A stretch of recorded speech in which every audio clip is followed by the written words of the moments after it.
Greetings. In this video, we'll look into the discussion of 4.4, which is on definite integrals and the first and second fundamental theorems of calculus.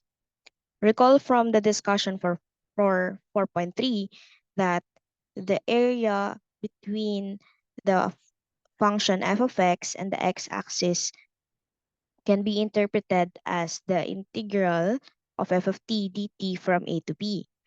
This can be approximated using the Riemann sum, which is the sum of the rectangles, sum of the areas of the rectangles that are formed under this curve f of x. So as you can see, we have here some rectangles, and getting the area of this rectangle, we have the following formula: f of x sub I star times the delta x, where f of x sub I star is the height and delta x is the width of each rectangle. Now, if we let n approach to infinity, we get an infinitely many rectangles, and this will eventually be the exact value of your definite integral. So what do we mean by that? Um, as you can see here in our graphs, if you start off the approximation of the integral of f of x dx from a to b using one rectangle, you can see there are many errors, which can be seen as the gaps here between the rectangle and the area formed by f of x and the x-axis on the interval a to b. So this highlighted red one is the error in approximating the integral using one rectangle. Now, if we increase the rectangles to 2, um, there should be less error, but still it's a great one.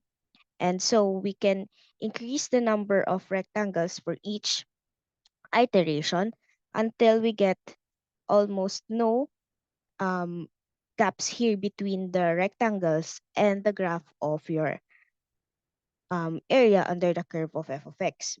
So as you can see, this implies that if we make the rectangles, it if we make the number of rectangles approach infinity, then we can get the actual value of your integral of f of x from a to b.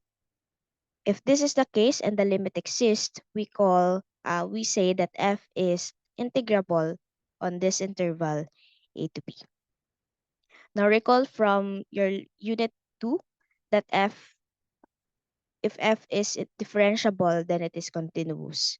So an additional point here is that if it is continuous, it is also integrable. So for example, um, given that your function, a polynomial function, is continuous everywhere, then it is also integrable everywhere. Polynomial, continuous everywhere it means that it is also integrable everywhere. So we can define a definite integral of f as long as it is defined on the interval AB. We say that it is a definite integral if it satisfies this condition. If not, we have what we call an improper integral, and this will be discussed in Math 22. An example of an improper integral would be 1 over x dx from 0 to 1. Since x is not, x will be, if x is 0, then 1 over x is not defined.